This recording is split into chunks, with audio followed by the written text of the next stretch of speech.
வாழ்க குருவே துணை. சிந்தனையை, உடல் நலத்தை சீர் அமைத்து உய்வித்த குருவே வாழ்க.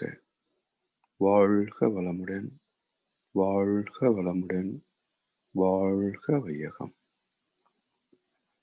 சான்று பெருமக்களே, மாக்குளம் கவியிலே இன்றைய சிந்தனைக்கு 22வது கவி ஒழுக்கம் ஒற்றுமை என்ற தலைப்பிலே சிந்திக்க இருக்கின்றோம். ஆண் பெண் நட்பில் ஒழுக்கம் அமைத்து அன்பாய் வாழ்வோம். ஊன் வீடு உடை உழைப்பு உலக பொது ஆக்கிடுவோம். ஒழுக்கம் ஒற்றுமை இந்த இரண்டு நெறியில ஒழுக்கத்திற்கு அடிப்படை ஒற்றுமைதான். தன்னை சார்ந்த மக்கள் ஒருவருக்கொருவர் நட்புணர்வோடு சேர்ந்து வாழ வேண்டும் என்ற ஒற்றுமை உணர்வு வந்தால்தான் அடுத்தவருடைய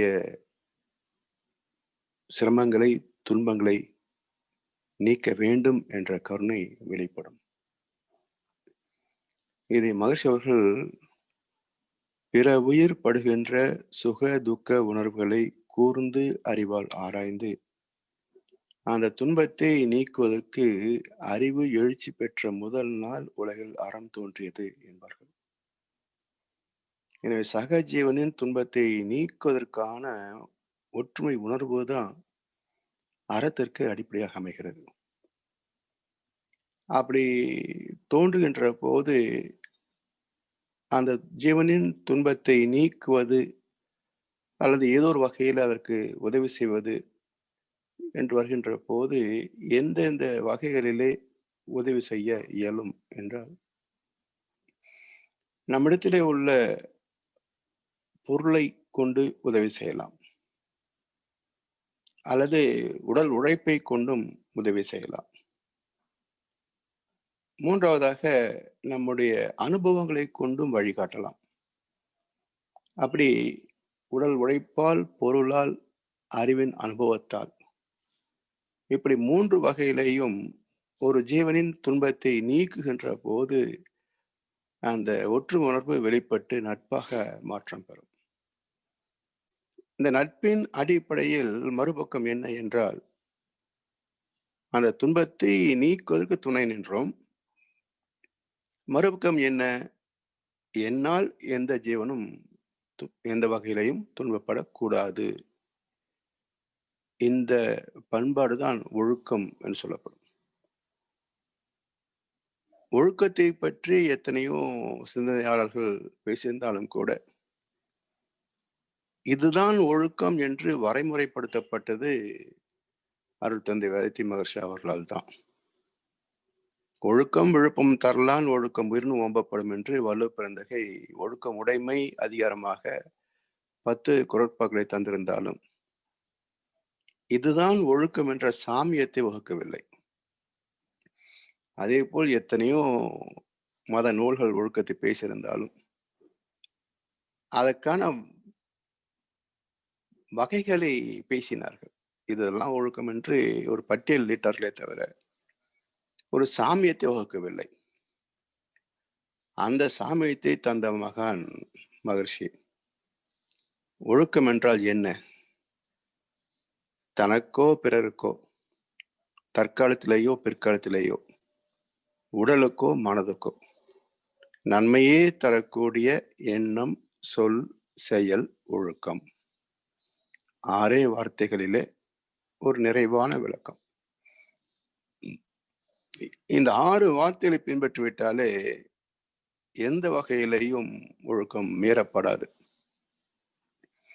தனக்கோ பிறருக்கோ, தற்காலத்திலேயோ எதிர்காலத்திலேயோ, உடலுக்கோ மனதுக்கோ, அவ்வளவுதான். அப்ப இதெல்லாம் ஆராய்ந்து பார்த்து துன்பம் வராத வகையிலே தேர்ந்தெடுத்தல் அவசியம். ஏன்னா இருமை தன்மை உலகம் தீதும் நன்றும் கலந்தேதான் இருக்கும். அந்த அறிவை கொண்டு ஆராய்ந்து பார்த்து தீதை தவிர்த்து நல்லதை தேர்ந்தெடுத்து செயல்படுத்துவதுதான் அறிவின் வெளிப்பாடு, அறிவின் சிறப்பு அதுதான். அதனால் ஒழுக்கமும் ஒற்றுமையும் தனக்கும் பாதுகாப்பானது, தன்னுடைய மனதுக்கு களிப்பை ஏற்படுத்தக்கூடியது. சமுதாய அளவிலேயும் எல்லோரும் ஓர் இனமாக ஒத்து உதவி வாழக்கூடிய சிறப்பை நல்குவது ஒழுக்கமும் ஒற்றுமையும். இந்த ஒழுக்கத்திலே சிறப்பாக சொல்லப்படுவது ஆண் பெண் நட்பு. மனிதன் தோன்றிய போதே இல்லறம் என்ற பண்பாடு அமையவில்லை. விலங்குகளைப் போல வாழ்ந்த காலம் மிக நீண்டது. விலங்குகளுக்கு வரைமுறை இல்லை. ஒரு ஆண் விலங்கு, பெண் விலங்கு அவ்வளவுதான். அதற்கு தாய், தந்தை, குழந்தைகள் என்ற உறவுமுறையெல்லாம் கிடையாது. அதிலிருந்து பகுத்தறிவோடு பிறந்தவன் அல்லவா மனிதன். மற்ற ஜீவனங்களை விட அறிவு தரத்தால், செயல் திறத்தால் உயர்ந்தவன். எனவே இந்த மனிதன் அதைவிட சிறப்பான வாழ்க்கை அமைத்துக் கொள்ள வேண்டும் என்கின்ற போது அனுபவங்கள் தானே பாடம். எல்லா பண்பாடு, கலாச்சாரம், வாழ்வியல் நெறிமுறைகள் எல்லாம் வகுத்ததற்கு காரணம் அனுபவங்களின் அடிப்படையே. அப்ப என்ன வகையான துன்பம் வந்ததனால் இல்லறம் என்ற அமைப்பு உருவானது என்றால், மனிதனை தவிர மற்ற எல்லா ஜீவராசிகளுக்கும் சந்ததி விருத்தி என்பது குறிப்பிட்ட பருவம் மட்டுமே. சீசனல் பிரீடிங் சொல்வார்கள். அதுக்கு ஒத்தவாறு வித்து சக்தியின் உற்பத்தியும் மிக குறைந்த அளவுதான். இந்த எல்லையை கடந்த நிலை மானுடம். மனித பிறப்பில இந்த எல்லை உடைக்கப்படுகிறது. இங்கே இனவிருத்திக்கு என்று பருவமும் இல்லை, வித்து சக்தி உற்பத்தியும் மிக அதிகம். அதனால் விலங்குகளைப் போல ஏதோ ஒரு துணை என்று அமைந்தால் இங்கே பால்வினை நோய்கள் உருவாகி மனித இனமே அழிந்துவிடும். எனவே ஒருவனுக்கு ஒருத்தி என்ற இல்லறமே கற்பு நெறியே பாதுகாப்பான வாழ்க்கை என்று ராமாயணத்தில் வெளிப்படுத்தியிருந்தாலும் அது எழுதப்படுவதற்கு முன்பே செவி வழி கதைகளாக பல காலம் பேசப்பட்டது. இந்த கோட்பாட்டை பிறகு ஒரு 40-50 ஆண்டுகளுக்கு முன்பிருந்தே விஞ்ஞானம் பேசுகிறது. ஒருவனுக்கு ஒருத்தி என்ற உறவே எய்ட்ஸ் நோயை தடுக்கும் மருந்து. சில ஆயிரம் முன்பு கண்டுபிடிக்கப்பட்ட உண்மை விஞ்ஞானம் தற்போது அறிவித்தது ஒருவனுக்கு ஒருத்தி தான் சிறந்த வாழ்க்கை. இன்னொரு நன்மை என்ன என்றால், மற்ற ஜீவன்களைப் போல குறுகிய காலத்திலேயே ஒரு மனித குழந்தை தன் தேவைகளை தானே உற்பத்தி செய்து கொள்ள முடியாது. எனவே அதற்கு பொறுப்பேற்றல் என்ற ஒரு நிலை அவசியம். அப்ப யாருக்கு பிறந்த குழந்தை? யார் அதை வளர்ப்பது? அதை ஒட்டியும் இல்லறம் பரிந்துரைக்கப்படுகிறது. ஒருவனுக்கு ஒருத்தி என்று வாழ்ந்தால், இந்த குழந்தை இன்னாருக்கு பிறந்தது என்று அப்பா பேர், அம்மா பேர் இருக்கும். அந்த குழந்தையை வளர்க்க வேண்டிய கடமையும் பொறுப்பும் அவர்களை சார்ந்திருக்கும்.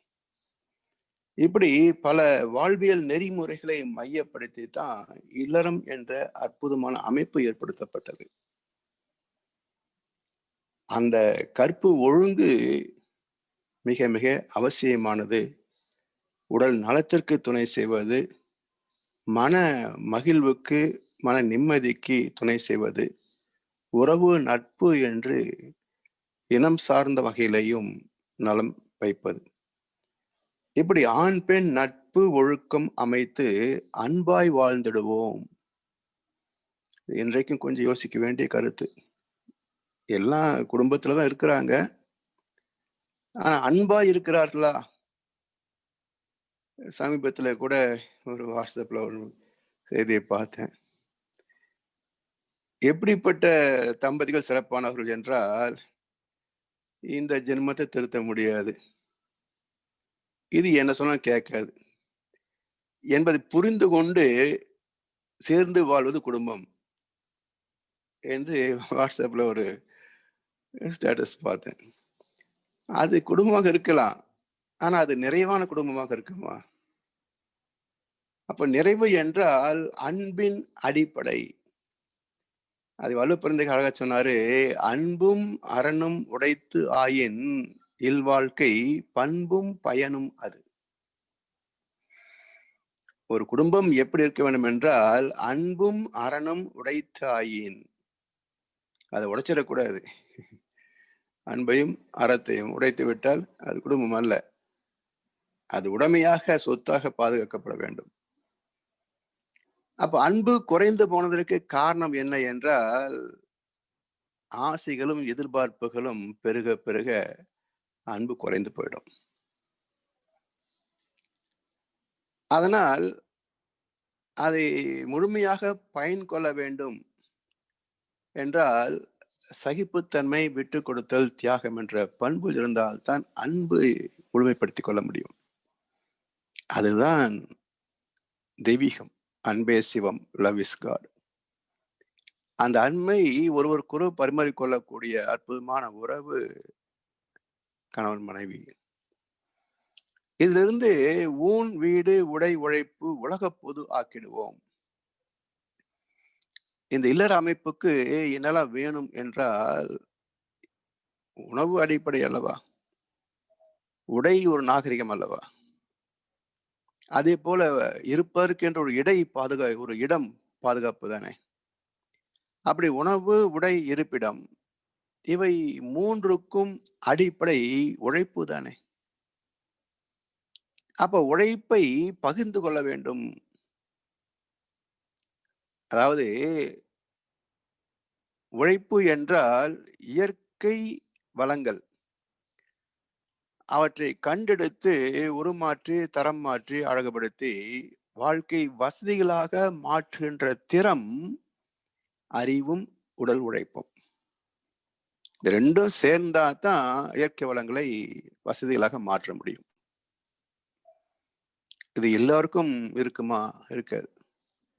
அப்ப யார் இந்த நுட்பத்தை முதலில் காண்கிறார்களோ, கண்டெடுக்கிறார்களோ, அவர்கள் மற்றவர்களுக்கு கற்றுக் கொடுத்து அவர்கள் மூலமாக இந்த தொழில் அமைப்பை பரவலாக்கிக் கொள்ள வேண்டும். அதுக்குத்தான் தொழில் கல்வி, டெக்னாலஜி என்றெல்லாம் பல துறைகள் தோன்றின. இந்த உழைப்பு எவ்வளவு இருக்க வேண்டும்? அதாவது வாழ்க்கை தேவைகளுக்காக உழைப்பது என்ற நிலை மாறி இன்றைக்கு உழைப்பதே வாழ்க்கை என்று மாறிவிட்ட அவலம். அதன் உச்சகட்டம் ஒர்க் ஃப்ரம் ஹோம். தனி மனிதனை அத்தனை வகையிலும் பாதிக்கக்கூடியது ஒர்க் ஃப்ரம் ஹோம். இன்றைக்கு வேற வழி இல்லைன்னு வச்சுக்கோங்க. ஆனா முதலாளிகள் இதுவே லாபகரமானது என்று கண்டுவிட்டால் பிறகு மீண்டும் ஒரு தொழில் புரட்சி வந்தா தான் மாறும். எனவே மிக ஆபத்தான ஒரு கட்டத்தில் இப்போ நம்ம இருக்கிறோம். தொழில் செய்வதற்கு என்று ஒரு இடம் இருக்கணும். அங்க போனா மட்டும்தான் அந்த வேலை. வீட்டுக்கு வந்த குடும்பம், நட்பு, அன்பு, பாசம், குடும்ப கடமைகள், உறவு, நட்பு, பேணுதல் இதுதான் வாழ்க்கை. ரெண்டையும் ஒரு இடத்துல வச்சீங்கன்னா ரெண்டுமே கெட்டு போயிடும். அது மட்டும் இல்ல, மனதுக்கு களிப்பு என்பது விரிந்த நட்பும் சமுதாய தொடர்பும். வீட்டுக்குள்ளே உட்காந்துட்டு எங்கேயும் போகலைன்னா மென்டலா மாறிடுவாங்க. ஒரு 10-20 வருஷத்துக்குள்ள எல்லாம் மென்டல் ஆயிடுவாங்க. அதனால் இதெல்லாம் உழைப்பின் நேரத்தை குறைத்து எல்லோருக்கும் பகிர்ந்தளித்து அந்த இயற்கை வளங்களை வசதிகளை மாற்றுகின்ற போதும் தேவையை அனுசரித்திருக்கணும். தேவையற்ற பொருள் பல பெருக்கி வாழ்வில் தேவைகள் பெருகி துன்பங்கள் மழையை கண்டோம். இன்றைக்கு சமுதாயம் பணத்தை நோக்கியே ஓடுவதற்கு காரணம் என்ன என்றால், புது புது கருவிகள் வந்து கொண்டு இருக்கின்றன. அவற்றை வாங்கி தூய்க்க வேண்டும் என்ற ஆசை, அதை அடைவதிலே உள்ள ஒரு பெருமை.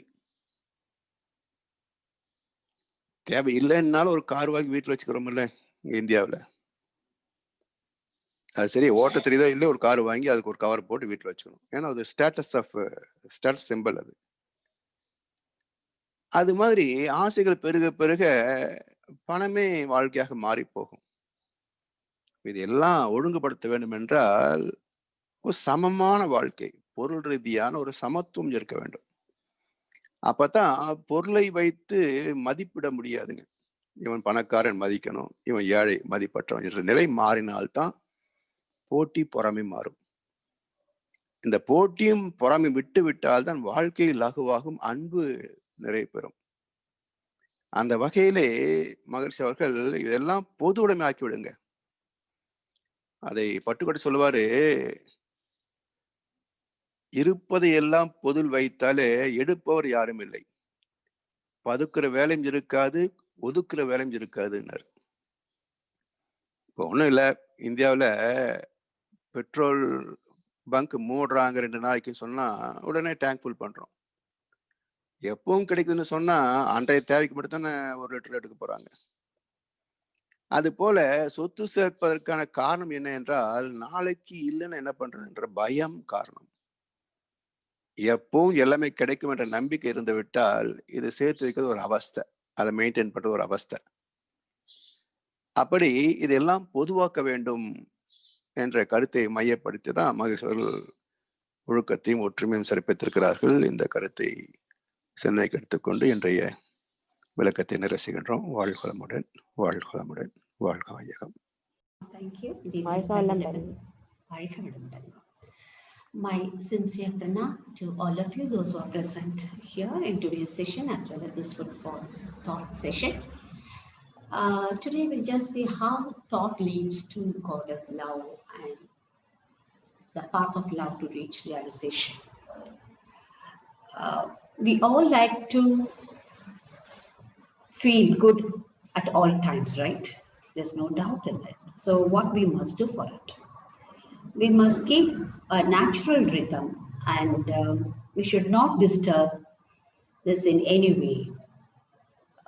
Work and like according to morality, charity, and duty.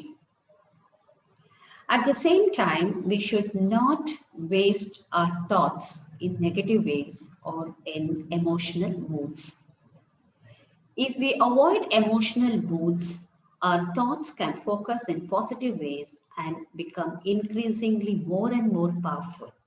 At the same time, we must meditate and introspect and fix our mind with natural forces and happiness. Generally, we think that we should eliminate thoughts to reach our goal, but eliminate thoughts which cannot be fulfilled at all. And we must start loving ourselves. Then the love of God blossoms automatically. And here we must put some questions to us. Who am I? Why I'm here? What am I doing? Why is there pain and pleasure, etc. in this world? Like that, every now and then we must ask questions within ourselves. Then we will go into depth of our consciousness. At the other end of our mind is Almighty, that we can realize. When we love ourselves so well, then we love everyone as everybody also is Almighty. So that to be our goal. So love is the only consciousness aiming towards perfection. And at the beginning, so the new seekers cannot always understand the true God. All must love all human beings. That alone we can have it as a basic goal. And first, do not inflict pain on anyone, as we say that twofold culture. So second, always be ready to help others. Here the life link love starts automatically. The life link love leads. That is life link love leads to the realization of God. Love all. Every human being. God is in every human being. So hurting one and then loving another is not real love. So we always do that, no? We love somebody more and more. And at the same time, we don't like somebody at all. So that is not a pure love at all. Must start loving all. As we always start the game with love all. Let us all start the month love all by today onwards. Thank you very much for giving me this opportunity. Be blessed by the divine. Thank you, Amma. Be blessed by the divine. Bye. We love all in the universe, Amma. Thank you, Amma. Thank you so much. Thank you. வாழ்க வளமுடன். Be blessed.